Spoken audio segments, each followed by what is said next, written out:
Allah Subhanahu wa ta'ala. Tentu perintah Allah kepada para malaikat setiap malam ini tidak perlu ada jika ilmu cukup tanpa diamalkan.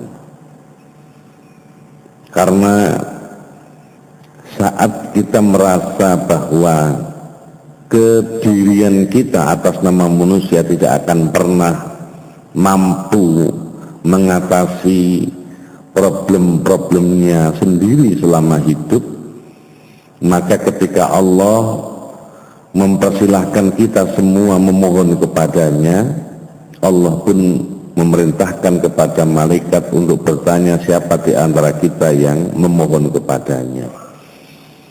Kalau ilmu cukup tanpa diamalkan, tentu tidak perlu kita dipersilahkan oleh Allah memohon kepadanya, karena cukup bagi kita pengetahuan bahwa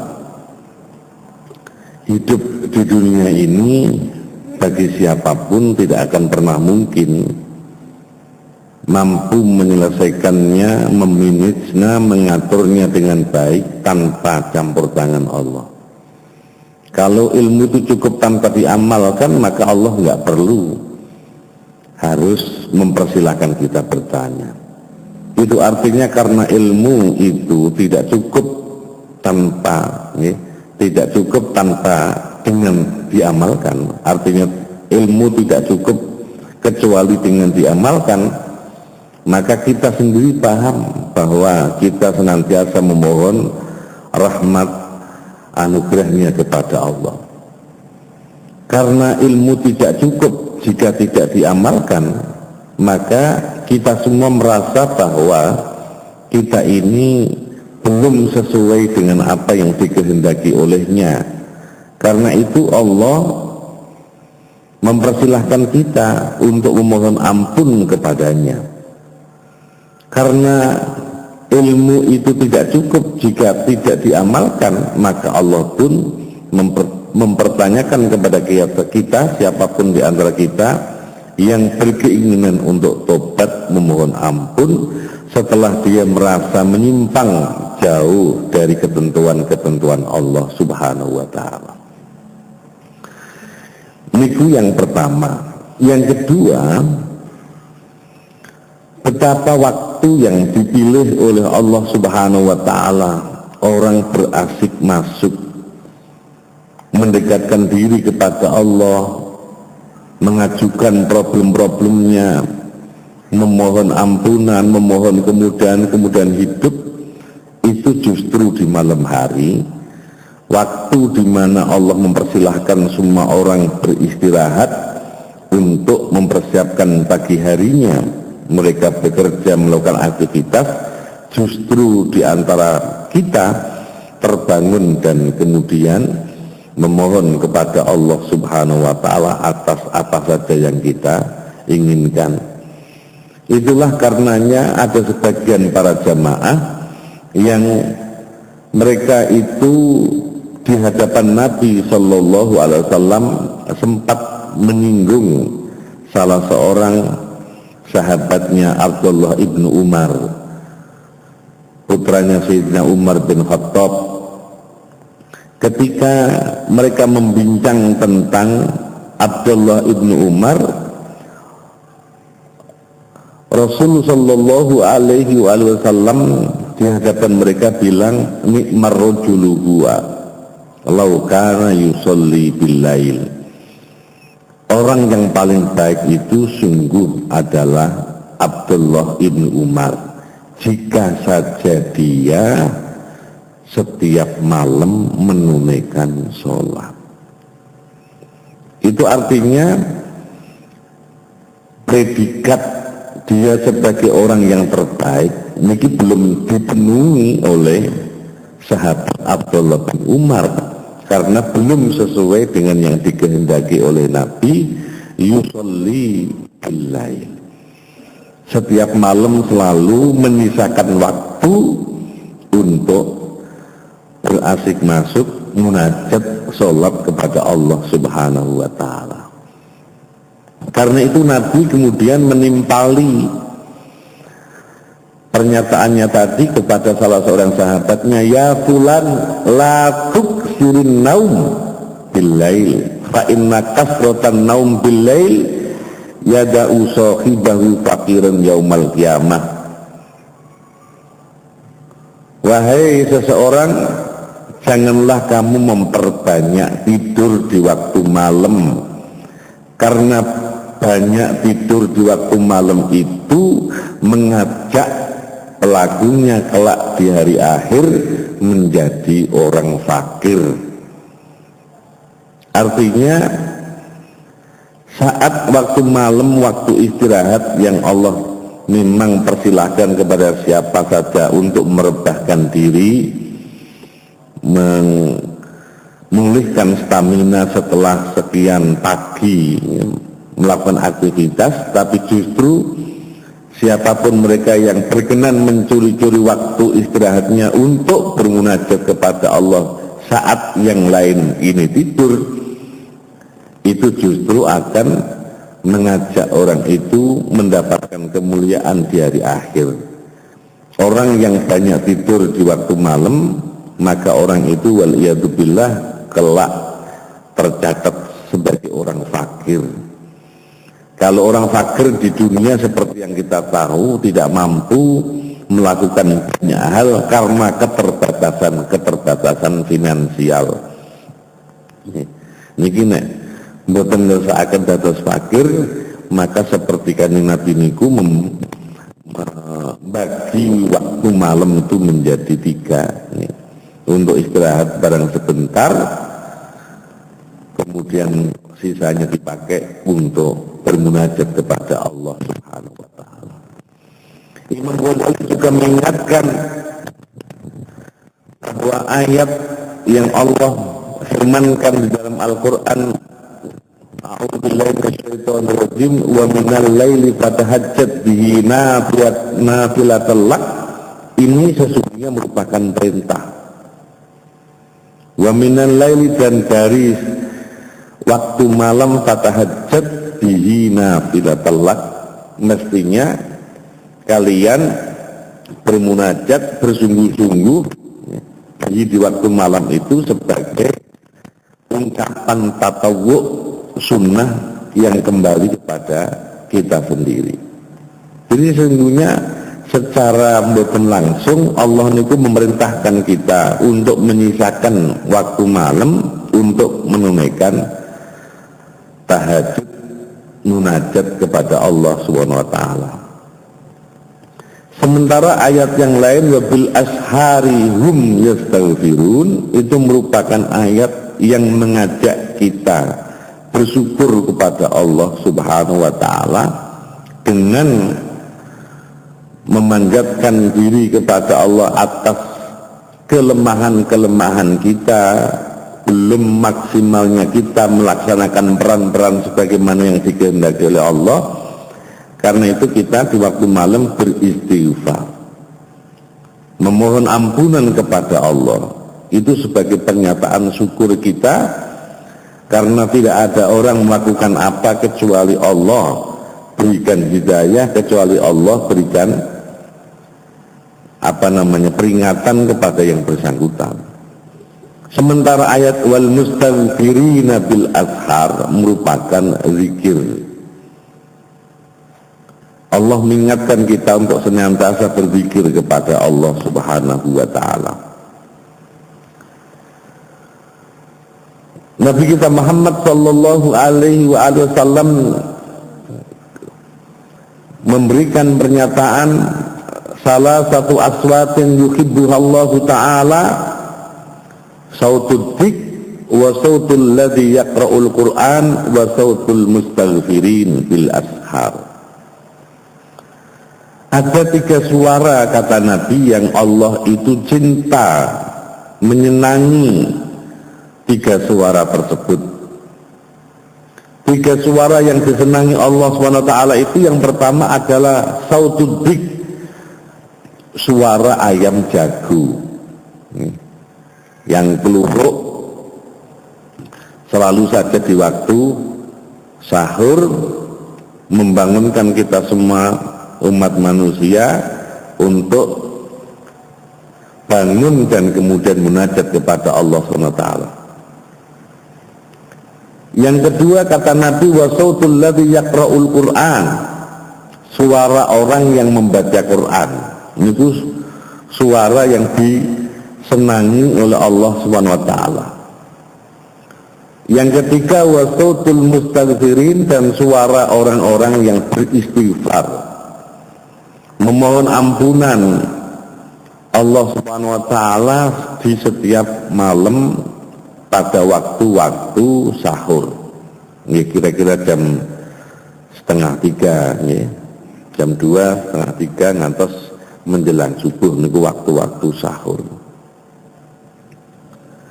Waktu-waktu sahur ini menjadi waktu yang spesial bagi siapapun orang yang berkenan bangun, kemudian sholat, munajat kepada Allah, beristighfar, memohon ampunan, memohon agar Allah memberikan kemudahan-kemudahan hidup, dan memohon tobat jika telah melakukan hal-hal yang kita merasa tidak sebagaimana yang dikehendaki oleh Allah. Karena memang sebagaimana yang disampaikan oleh sahabat Sufyan Ats-Tsauri rahmatullahi alaih, innallaha tabaraka wa ta'ala khalaqa rihan tahubbu bil ashar tahmilul azkar wal istighfar ilal malikil jabbar.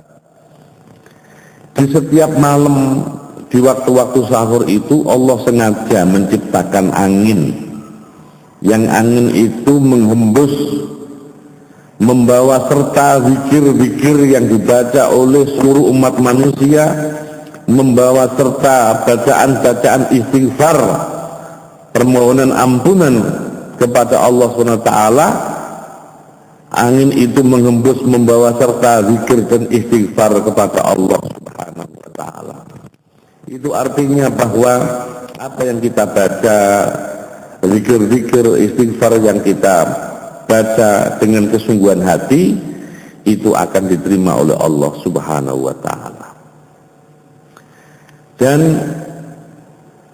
Imam Sufyan Ats-Tsauri pun kemudian memberikan pemilahan, idza kana awwalul lail yunadi munadin min tahtal arsy, di awal-awal malam ini kinten-kinten jam-jam segini niki ya, ngantos jam 09.00 jam 12 niku ada malaikat yang mengundang mengajak kita semua, ala liyakum al-abidun fayakumuna wa yusalluna ma syaa. Setiap malam itu malaikat diperintahkan Allah untuk menyeru kepada seluruh umat manusia agar orang-orang yang beribadah itu, yang biasa beribadah kepada Allah, dipersilakan untuk bangun dari tidurnya. Ala waliyakum al-abidun, dibangunkan oleh Allah, dibangunkan oleh para malaikat agar mereka kemudian fayakumuna wa yusalluna ma syaa Allah, mereka kemudian bangun sholat di setengah malam, di setengah malam itu kira-kira jam 12-an niku wonten malih malaikat yang mengundang-undang, summa yunadi munadin fi sadril lail ala liyakum alqanitun fayakumuna wa yusalluna ila sahar. Hei orang-orang yang taat kepada Allah, bangunlah, sebaiknya kalian bangun. Kemudian mereka bangun dan sholat sampai dengan waktu sahur. Fa idza kana sahur nada munadin ala liyakum al-mustaghfirun fayakumuna wa yastaghfirun. Ketika menjelang waktu sahur, malaikat pun kemudian menyeru kepada kita, sebaiknya orang-orang yang mohon ampun, bangunlah, bangunlah, bangunlah. Kemudian mereka bangun dan kemudian beristighfar kepada Allah Subhanahu wa ta'ala, memohon ampunan atas apa yang dilakukan itu mungkin belum sesuai dengan apa yang dikehendaki oleh Allah SWT. Niku sampai waktu sahur. Wa idza tala al-fajru, nek pun kadung waktu fajar nggih menyingsing, artinya salat subuh segera diazankan, nada munadin, malaikat pun kemudian menyeru kepada kita, ala liyakum al-ghafilun, bangun orang yang lupa tidak memanfaatkan waktu malam untuk bermunajat kepada Allah, memohon istighfar, berzikir, berselawat kepadanya. Fayakumuna min farasihim kal mauta nusiru min kuburihim. Niki sing paling kathah ngendikane Sufyan Ats-Tsauri setelah malaikat itu menyeru agar orang-orang yang lupa niki segera bangun. Lupa itu artinya tidak memanfaatkan waktu malam untuk bersolat, melaksanakan solat, beristighfar, berzikir, munajat kepada Allah, niki disebut ghafilun. Dan mereka pun kemudian bangun saking katai niki kal mauta, seperti orang-orang mati yang dibangkitkan dari kuburnya. Ngoten mawon kadang-kadang subuh ora krungu adzan nggih. Kira-kira pun badhe tuluk lagi tangi. Nggih wonten sing ngatos jam 7 jam setengah 8 lagi tangi, wal iyadzubillah. Niki kita dianggap mboten saged memanage waktu, mboten saged mengatur waktu. Terus waktu malam niki untuk tidak disia-siakan. Mila sang menika dipun ngendikaken kali Imam Ghazali rahimallahu alaih. Ruya fi wasaya Luqman Hakim ibnihi. Ngendikan Imam Ghazali menyitir kembali wasiat-wasiat Luqman Al-Hakim kepada putranya, annahu qala, Luqman Al-Hakim kepada putranya berpesan dengan sungguh, ya bunayya la yakunanna addiku aqyas minka. Wahai putraku, jangan sekali-kali ayam jago, ayam jantan itu lebih pandai daripada kamu. Yunadi bil ashar wa anta naim.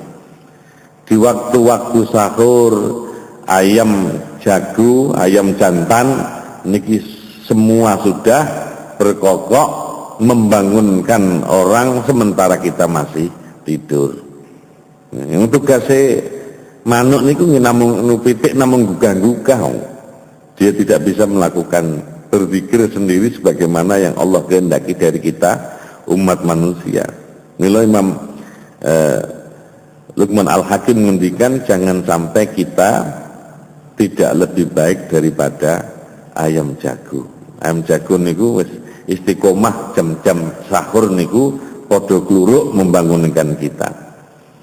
Walaqad ahsana man qala syi'ran, alangkah baiknya orang yang mendendangkan dalam syairnya, laqad hatafat fi junuhi lailin hamamatun ala fananin wahnan wa inni lanaim kadzabtu wa baitullahi law kuntu asyiqan lamma sabaqatni bil bukail hamaimu wa az'amu anni haim dzu subabatin li rabbi fala abki wa tabki al bahaimu. Niki wonten tiyang sing membuat syair nggih, laqad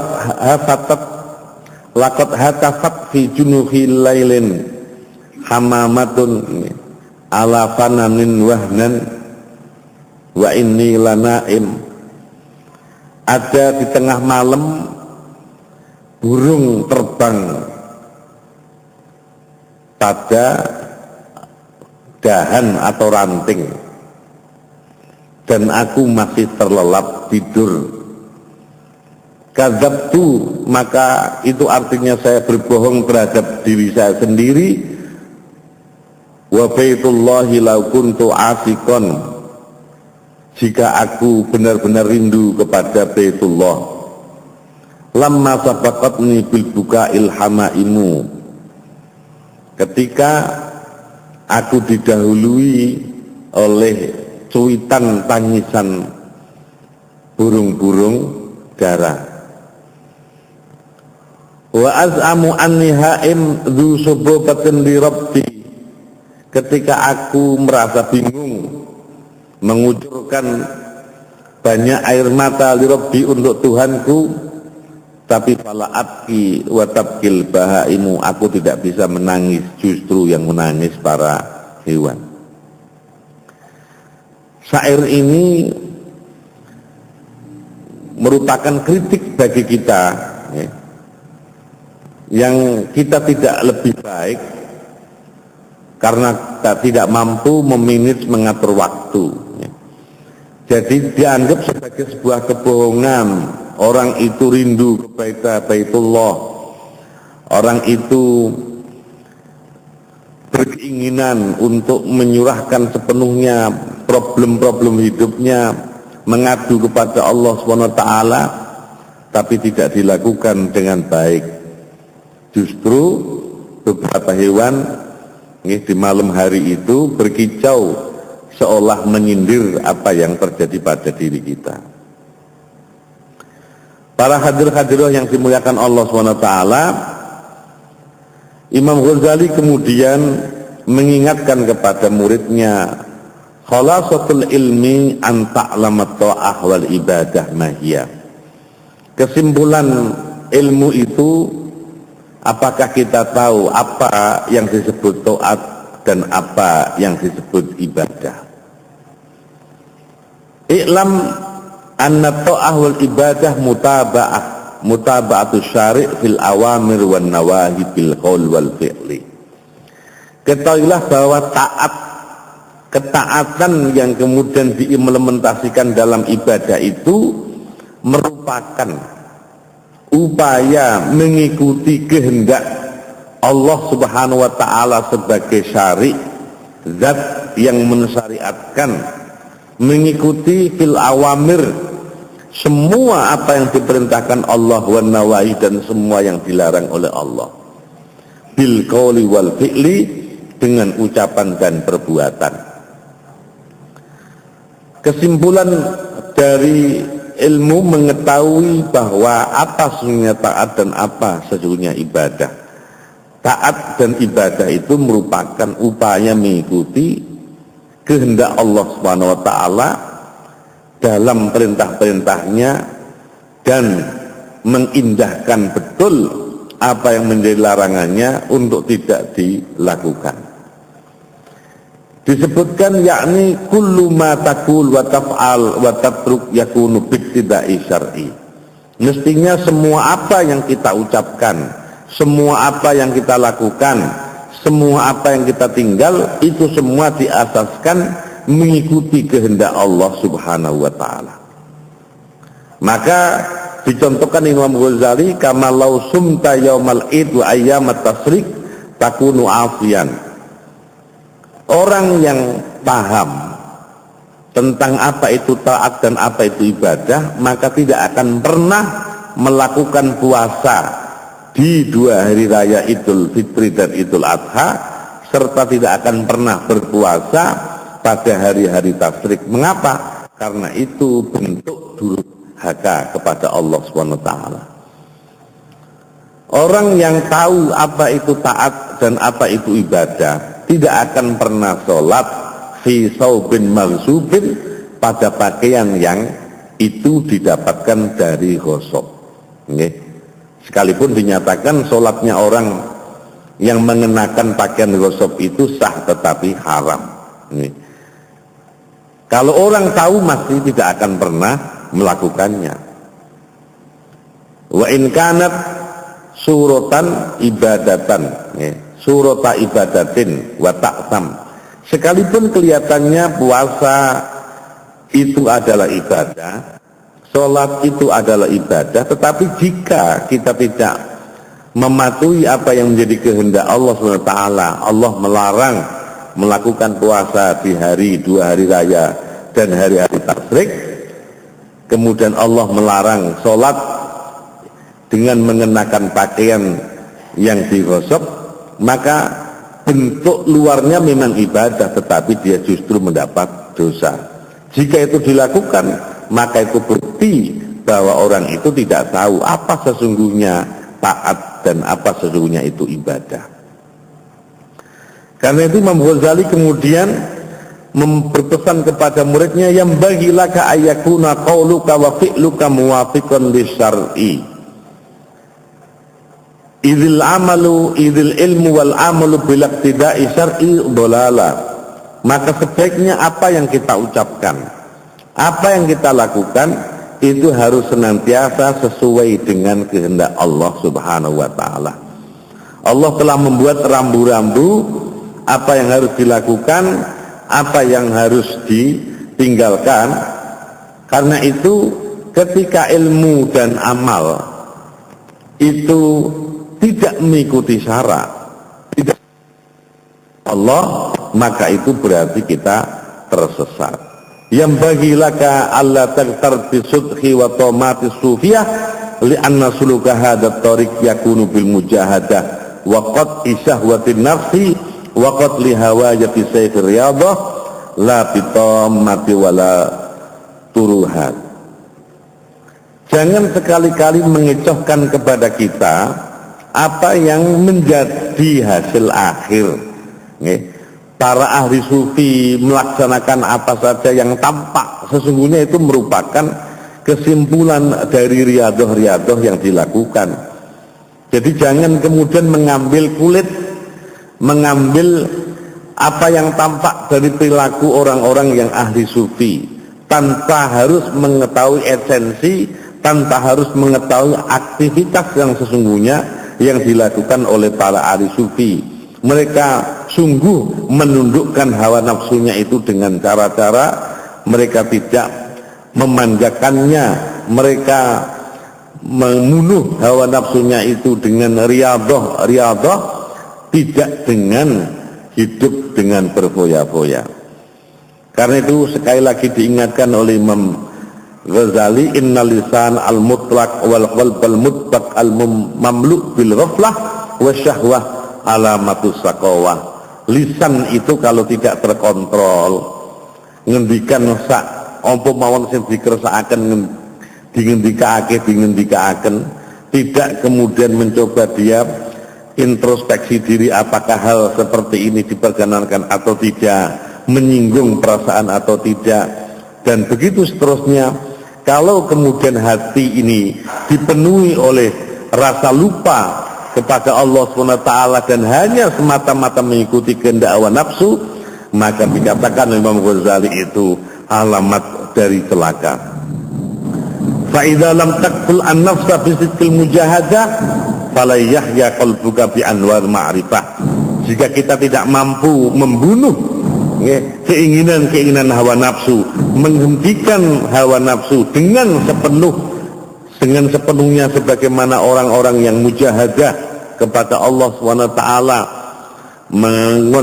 mengkonsentrasikan hidupnya hanya semata Allah, maka jangan tanya hatimu hidup dengan diberikan cahaya ma'rifat oleh Allah Subhanahu wa taala.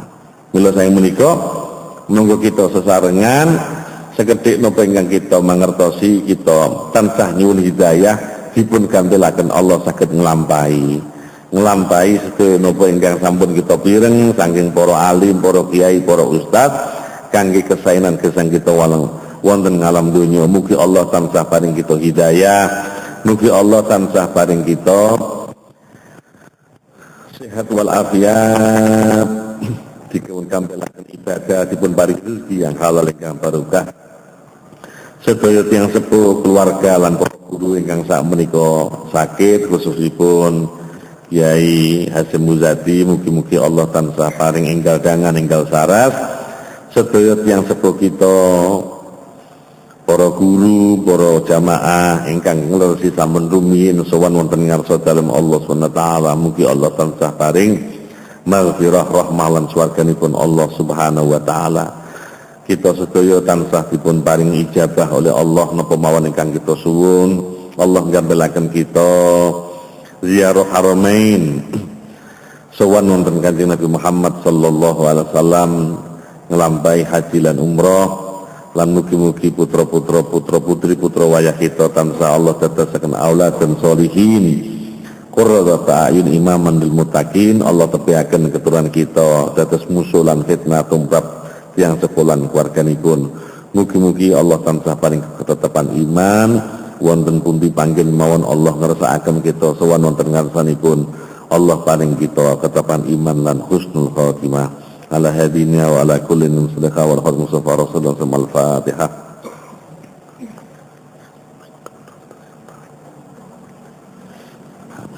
Wallahu a'lam bishawab. Subhanakallah bihamdika asyhadu an la ilaha illa anta astaghfiruka wa atubu ilaik. Wassalamualaikum warahmatullahi wabarakatuh.